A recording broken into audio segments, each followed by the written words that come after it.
Sorry. Hi. All right. Everyone full? Not so sleepy? Everyone use the potty. Sorry, I'm a mom. Have to ask. Hi, nice to see you. All right. Right. So we're going to be discussing impact. That's where we're at. The hiring mindset. So what do innovative interviews look like, and how can you bridge conversation for commonality? How do boundaries and support systems pave the way for a successful hire? This is very near and dear to my heart as a past recruiter. Our moderator today is visual effects supervisor Caitlin Yang, founded Alpha Studios in 2013 to provide studios with high-quality visual effects services with a team that is on a mission to push the limits of technology and maximize visual creativity. Most recently, Caitlin, alongside other disabled filmmakers, founded 1 in 4, an intersectional coalition of disabled creatives currently working in Hollywood, focusing on long-term institutional shifts to increase employment and authentic representation of disabled people in entertainment. Given 1 in 4 adults in America are disabled, increasing access and representation of disabled people is not only good for culture, it's also great for business. Caitlin is a Forbes 30 under 30. Woo! Recipient for Hollywood Entertainment, a member and former co-chair of the Visual Effects Society, and a member of the Academy of Television Arts and Sciences. Is there anything else you? All right, I'll leave it here. Welcome, panel. All right, everyone. I appreciate having you here for picking this panel. I'm a little biased, but we have a great selection of panelists, and hopefully we'll be continuing the conversation that we started this morning. So I just kind of want to, first break the ice a little bit, kind of, like before we go. Wait, you know what? Let's go into introductions first. Yes, let's go down the line. Yeah. Hi, everyone. Thank you, Brix, so much for having me. My name is Dana Vasquez-Eberhardt. I'm currently at Marvel Studios. Hi, sorry, I keep seeing friends that I haven't seen in so long. At Marvel Studios, VP of Animation, so working with the studio for their foray into the animation space. Started with What If. We have several other exciting properties coming down the pike, but also working with our third-party fantastic producers like Disney Television Animation, Disney Junior, so on and so forth. And yeah, I'm just thrilled to be here. Thank you. Yay.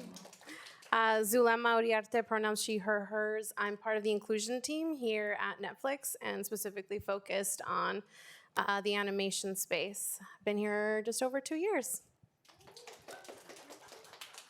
Hi, everyone. Great to see you. I'm Amanda Armour. I'm the Chief People Officer at Versus Systems. We do B2B interactive engagement platforms, which basically means that if you're doing something and you get an ad that's fun, it was probably us. So. Hey, everybody. I'm Kyle Odermatt. I'm also a visual effects supervisor, and I'm at Walt Disney Animation Studios. Amazing. All right, now let's do kind of the icebreaker, taking temperature of the room. I know for me, right, I've always been tapped of kind of talking about diversity and inclusion and all that, and I'm sure a lot of you have been as well. What are some terms that just kind of give you the ick? What are some terms that we should stay away that we can replace with better terms? I know for me, I really like, instead of cultural fit, the cultural ad. That was my takeaway from this morning. I don't like risk. Like I have an allergic reaction to, let's take a risk on this hire. And I think it just positions it in a negative way. I'm going to jump on board with that and actually say I really dislike disruption. Disruption and disruptors. There's something about it that implies taking down, not only taking risks, but sort of like taking down all the structures and support for amazing teams. I would much rather look at it as, replace it with opportunity, replace it with variety, replace it with exploration, something that we're building upon. think for me, it's probably diversity as an adjective as opposed to like a state of being. So like a diversity hire, a diversity group drives me insane. So that's me. I was also going to say risk. One of the things we were going to talk about today is giving new opportunities to people, and we didn't find it to be a risk. We thought it was going to be something that would help us. So that's what we need to focus on: how we make our lives better by looking for new talent and new people that are exploring new opportunities. Amazing. So this panel, we're kind of going to focus on two halves really. The first half is how do you get yourself in the door, and the second half is what happens once you get in. So a question for all: who's currently missing at your companies? Oh gosh.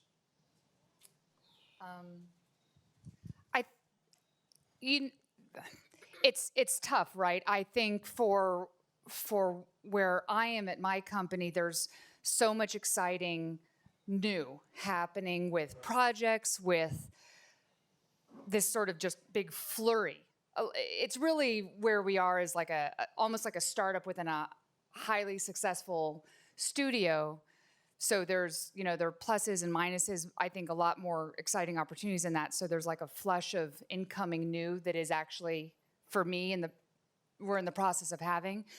But I think one of the things that I don't see as part of the conversation as often as I would like is when we talk about bringing additional voices, bringing, we want some variety. We want, we've been a bit stagnant, or this project is missing something, some key ingredients, some great people. Let's start from the ground up and really build holistically.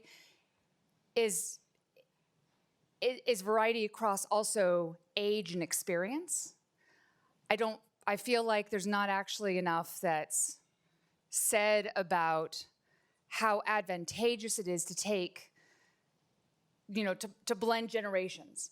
This is an entirely wholly giving community, animation is, and I've never come across anybody that isn't willing to share their experience, like if they're a senior at whatever level they are, whatever position they have, where they want to, they're either actively seeking to, like, I would love to bring my experience, I would love to bring my support. It's not like, let me tell you how it's done, but just, yes, if you would like advice, I'd love to give it to you.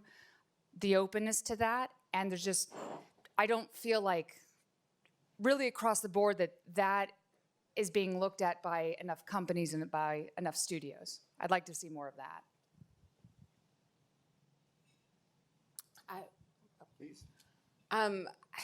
It's funny. I have only come to really realize that we have focused a lot at my company on bringing in people of different on paper backgrounds, you know what I mean?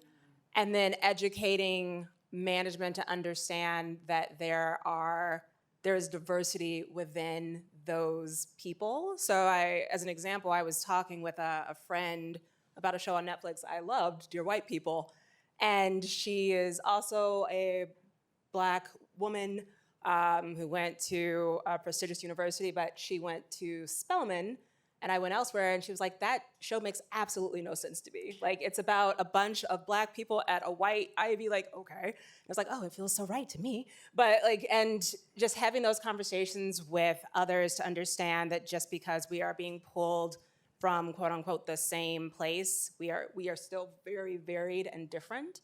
And while our pipeline is beginning to look really great at bringing in staff or entry level people into positions who are from various backgrounds, we're still not at a place that makes me feel super comfortable and good about having that pipe into upper management and finding ways to really help understand like what's missing there to support that bridge is something I really want to focus on next or now. I think from a technology standpoint, you touched on age, and our industry is changing every day as to what we're looking to do, and having younger voices is very important, I think, to bring that change forward. There's things we aren't even aware of sometimes that are raised by the newest members of our staff. And so that becomes a significant add to what we're doing. All right. So this question is for Zulema. So from your path, right, you kind of work from internship and up, which I'm sure a lot of us have done, kind of similar path as well. And now you're part of the inclusion strategy team at Netflix. Can you share with us some of your outreaching process, or how do you find the group of people? How do you, kind of source where these talents might be right now, and how to kind of, add them into the companies that are searching? Well, we have an incredible talent acquisition team and outreach team and external affairs team. There are so many teams here at Netflix who are focused on this work every day that I'm lucky to get to partner with and ideate with and learn from. But I think it's more than just, okay, so where are you going? Where are you showing up? It's also the approach to the experience of the entire process, right? Whether it be the interview process, then we talk about when you get here, what is that process to ensure that you feel welcome, that you feel that you belong, that you are not just a check the box hire. And we still have a long way to go, right? Early career programs are still things that we are building across both live action, animation, and eventually gaming and VFX as well, hopefully. But really, it has to do with the intention of our teams and the intention of our hiring leaders and the mindset that they're seeking what they are missing on their team. And has the landscape changed, since you first entered the industry? When I first interned? Yeah. How has it changed? Oh my God. I interned at Disney 13 years ago. And there weren't even diversity teams when I was there as an intern. And then they started to grow, they started to establish. There's a lot of intention then about ensuring that we're thinking about the access into the industry. That's a lot of work that Camille led at Disney. I think rethinking what it means to enter the field is a question that we're now grappling with, because this field is hard to get into. It's expensive, it's closed. People don't know how it exists. You watch something and you don't think about it. And so it's a lot about building that awareness and building the access to it, which I think is something that I'm really excited about. Yeah. And what are some specific languages, right, that for those who are, graduating or looking for a career change, what are some kind of do's and don'ts that you can kind of say on paper that eventually will catch an eye for someone like you on your team? For the applicants? Yeah. How do you not check the other box even though you are the othered? I tend to think more about what we need to be doing, right, as those folks who are in those positions to make that decision. I think for the person who's applying, it's about showing your voice, right? This is something I learned from our TA teams is what is your perspective? What are you bringing that is truly yours? For us is being, as a hiring team or a person in that position, is how are you ensuring that the process is one where the person can be their authentic self? Can they show up as themselves? Do they feel like they belong in that job that they are applying for or being interviewed for, right?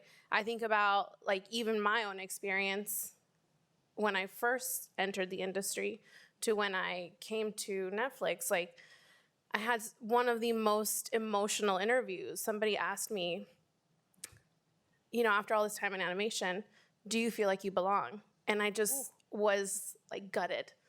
And it made me realize okay, what does that mean and how did I feel and why did that impact me? And what does that mean then in translation to what do we need to be doing, right? I've come to realize that for a long time I didn't. For 10 years, probably, even sometimes now, because I didn't have an artistic background or no one in my family ever did this or no one I ever knew growing up did this. Not that I'm an artist, I'm not. I'm horrible at drawing or any artistic endeavor, but even just being myself in this space, right? I was just sharing with Wade, my colleague, that it wasn't until like the last 2 years that I started wearing hoops to work. Like, sounds small, but as a Latina, No, that's it's big. Yeah. Because it's like, why? But why, right? Those are questions I'm still exploring. And I think that for anybody coming in, it's be yourself, share your voice. Why do we need that voice? And the acceptance of that is on us. So going into that, Dana, I know you talk with a lot of young artists and production teams.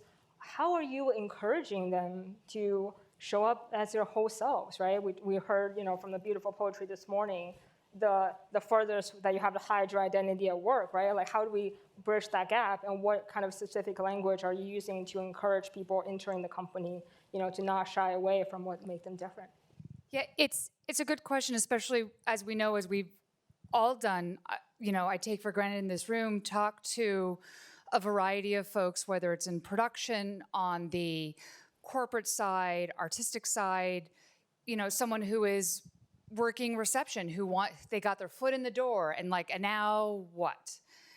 And like any person entering a field, whether you're entering it from the first time directly from school or you're re-entering it, changing your career, we tend to put, because of course, why not? We tend to put all this pressure on us. How should I act? What do they need to see? How do I need to present myself? How do I communicate the best of myself in about 2.5 seconds before I know they have to go? Honestly, the advice one of the pieces of advice that I hear myself repeating over and over again is the mantra that I say to myself, which is just relax. Just relax. Be yourself. Be your whole self. Anything you're going to conduct yourself professionally. You're going to present yourself the best way you know how. You've already, that is already a success. If you can enter a room as confident as possible, no one's a super person, and I know this, right? Being where I'm at. But no one is asking you to be perfect. Perfection is impossible. We're human. So know that, one, if it's an interview, that they want to talk to you. You're already there. You don't have to prove anything. You don't need to waste your time proving that you deserve to be in that interview, that you deserve to be in that space. So just, do whatever you need to do to kind of get yourself as centered as possible, relax, be yourself. And like you're saying, it's really that simple. Bring your whole self. The interview, as we know, is a two-way process. I try and remind people of that. You're also, if you're getting a kind of funky vibe, you don't know how to dissect in that moment, listen to your gut. We all have, for the most part, pretty good instincts about what we like and don't like. So it's really just about, encouraging people to be relaxed and just embrace confidence within themselves. Don't put added pressure on it. So I've heard this term recently, as in this week.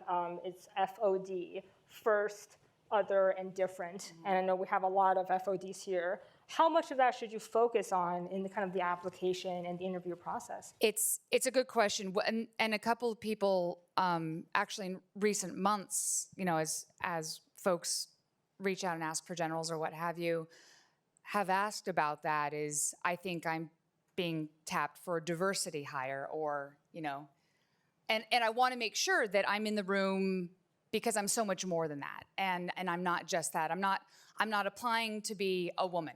I'm not applying to be a person of color. I'm not applying to be this thing. I'm applying to be an animator, a director. I want to be, this is about work. It's about our careers. It's about this industry, or whichever industry that person's talking about.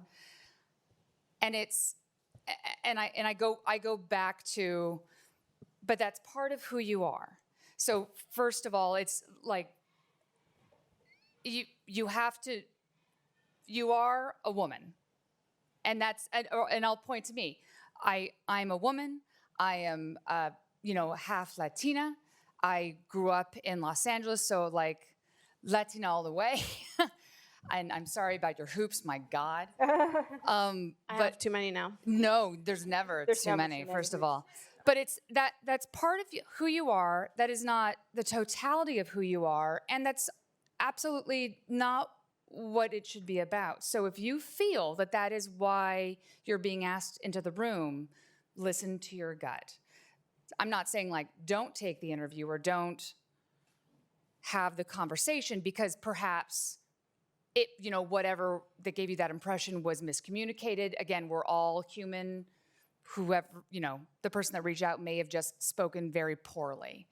So have the conversation, and you're bringing your whole self. You do have unique experiences because of who you are, because of your background. You are going to bring that. That is part of the variety we bring, the knowledge that we bring to our professional lives. So don't pack it away. That's part of who you are, but also own why you're in the room and what the position is. The position is, again, if it's about a profession, it's whatever the position. It's not this one facet, an important facet, but just this one facet of who you are. Beautiful. So Kyle, you have been a veteran of the Walt Disney Animation, and you have worked, similarly from the artist track all the way up to supervisor. How are you amplifying voices that are already in the room, and how does kind of internal, the moving up and the shaking up look like, from your perspective? Well, I would say for the company, it's become much more of a priority over the years. And on a show we worked on a few years back, Jen Vera was the associate producer. She was originally going to be the panelist today. And I partnered in trying to seek out new leaders for our show. We brought that new mindset to it. And it actually took extra work on everyone's part, because the people that we thought would have the skills and do great jobs weren't always even putting their names in. So we actually had to go reach out to people that we thought would be great candidates, and tried to encourage them to come forth, put their name in the hat, and interview for the team. We balanced our exploration by having a very experienced top tier of leadership, but what we felt was we could then leverage the opportunity for our next tier of leadership and really go after some fresh faces, because there was some stagnation, to be honest, in our leadership. And it worked out really well. Those people, I would say half the people we hired were the people we reached out to come forward. And it didn't stop with a hiring process, because there was a great need for support and follow-up to make sure that even after they were in the room, we could make sure that they got to the place where they felt they deserved to be in the room, because we noticed that at the beginning. Even once they were on the show, they weren't always acting with all the leadership potential we knew they had. So we partnered with Zulema and Tracy internally and put together a whole program for our new leaders to give them that support, give them mentorship, both on the show, and they were paired with someone not on the show to just go to get information about leadership. So they were partnered with someone that they could just go to specifically talk about leadership. We're talking about great artists, so that was never in question. But leadership it's just a different skill. And becoming a great artist doesn't make you a great leader. It's you have to study that, acquire that experience. And I felt for us that we're involved in the program, the producer, the top leadership, it gave us such a better connection to that group that it made the whole show an incredible experience. And the timing was such that just as we were going into heavy production, we got sent home and had to pick up, as quickly as we could within the next 2 weeks to a fully remote situation. And that program we had with that leadership group enable that in ways that we never could have had we not spent that year getting to know each other and working on their skills and our communication and all those things. So such huge benefits from a bit of extra effort. It wasn't that much extra effort. It just required a little bit of focus. So I'm curious, before you reached out to folks who might not have submitted their names, where did that request come from? Was it from the higher ups? Was it from the supervisors or producers? Well, it was clear that talented folks we had were feeling like they were blocked from leadership because there were so many experienced people there, and they would roll from show to show to show. I totally understand why they thought that there was just no chance. So we needed to unlock that. We needed to know that we needed to actually make an opening so that we could hear those new voices in important places. So Amanda, we've all been talking about if you're a token hire, that's really disempowering, and it's not a good feeling for both parties. So in your line of work, what kind of Band-Aid solutions are you seeing that we really have to do more work for them to be change them into systemic pipelines? Well, I believe a lot of it really comes down to educating from the top down. It's very, very important that, so one of the things that my mom used to say to me a lot when I was young, I had a bit of a strong personality, was if you feel like you should, ask yourself, one, if you want to, and two, why do you feel like you have to? And saying that to my peers, the other executive team, our senior directors, when they're thinking about holding meetings, facilitating meetings, moderating new projects, what language are you using and how are you showing up as far as examples go to make people feel like they need to conform in order to seek your approval, right? Because we're all really trying to get the person who's above us to notice us on some level so that we can continue to progress our career, move up, be given things that allow us to grow. And by really making it super intentional for our CEO, our CFO, our director of product, et cetera, to think about who they're asking in the room to answer questions or who they're including on projects. Why are you choosing those people? I realized when I got promoted to this position, it was the first time I actually wore my hair out after I got promoted. And I didn't even realize it until I was talking to my sister, and she's like, oh, you've got your hair out, it looks cute. And I was like, oh, I do have my hair out, you're right. And I didn't even realize that it just hadn't even occurred to me that I had been keeping it, so I totally get the hoops thing, and that makes so much sense to me because I also would just be like, I can't wear big earrings, that's gonna be weird. And so it's just and knowing that now in my position, if I see someone who, I will try to wear this frequently so that other people who might be I don't know if I should, feel like they can. And those examples, I think, go much farther than just saying it because the words often just don't carry the right weight. Yeah. And this is the last question I have for the group, but Amanda, I would love to start it with you. What do you think is the biggest motivator for others to buy in, to add to the culture instead of fitting into the culture?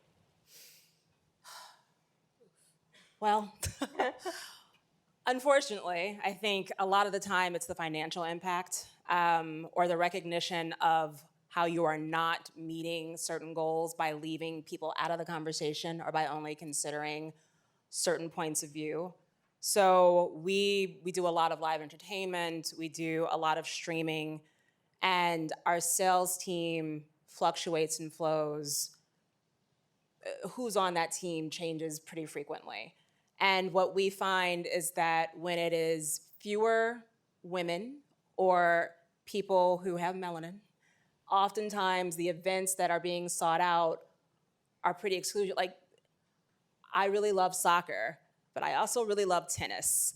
And if you don't have someone in the room who gets that I can look like me and really enjoy basketball, tennis, soccer, et cetera, the incentives and the brands we're going after tend to reflect what they think other people want as opposed to conversations that can include what people who aren't you want.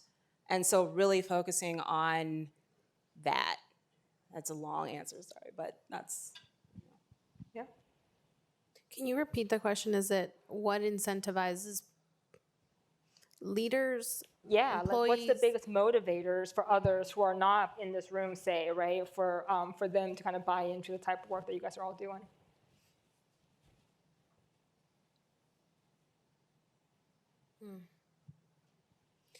I mean, everyone has a different motivator, right?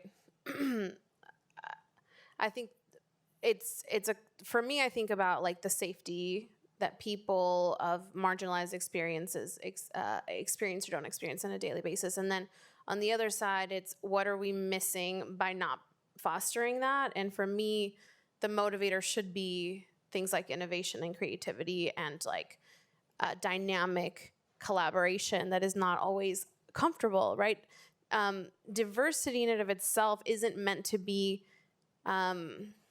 easy. It's not supposed to feel calm or like we're all agreeing. You actually should disagree. You should be coming from different places. You should have dynamic collaboration, which might feel confrontational. But if you have the safety, then you can do it in a way that respects one another and that you ultimately are focused on the best solution, the best outcome, the best character, the best storyline, innovative workflows, systems.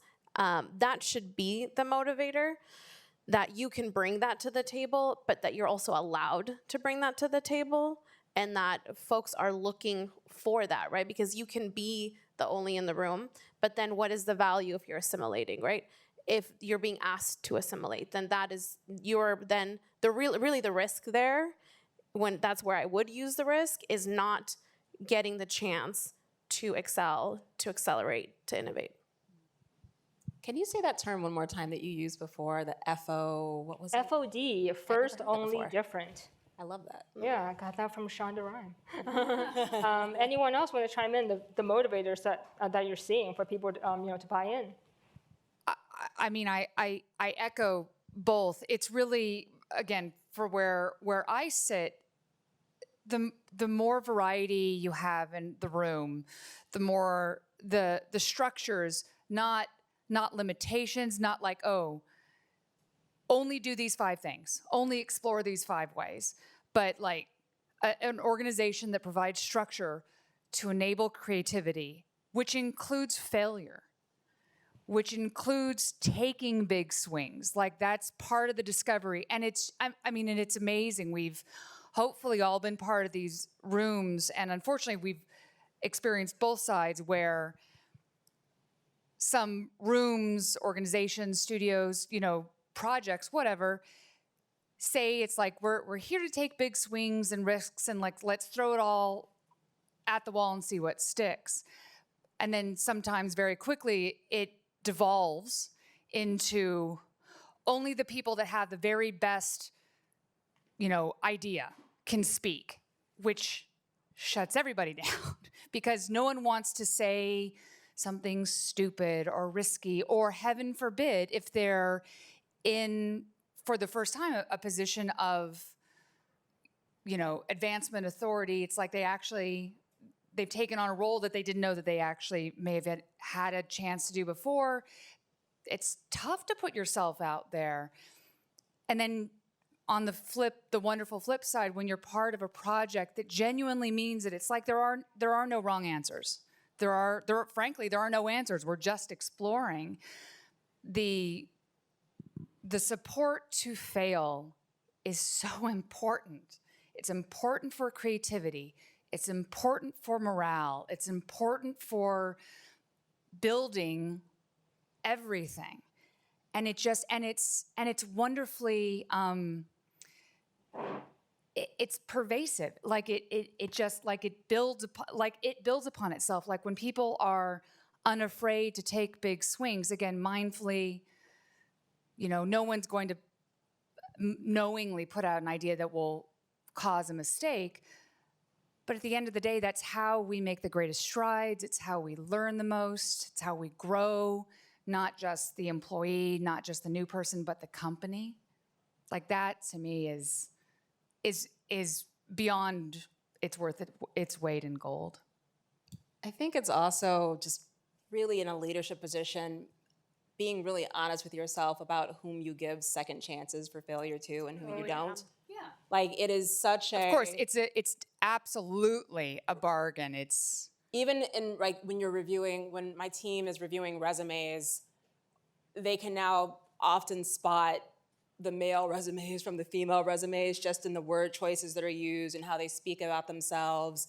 And there are so many statistics that talk about how when men tend to apply for jobs, they apply above their current level, and women are like, I don't have all 7 of these 10 requirements, so I should. we're already putting it on ourselves. It's like, well, I Exactly. don't deserve because I haven't Exactly. achieved it. And I can't remember which speaker it was earlier who talked about Bros failing, and so they're not going to make another one.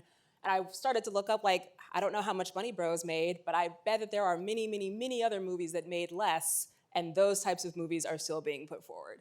So it's one of those things where our definition of who is allowed to fail, and I don't even think it often is thought of as failure, it's just you tried and it didn't work out, it's cool, you get another chance. And making sure that we give that opportunity to everyone is really important.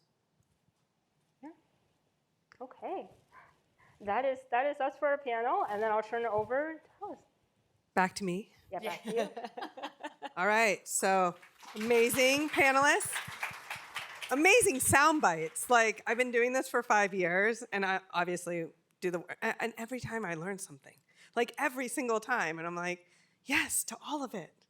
How do we now get it out into the world and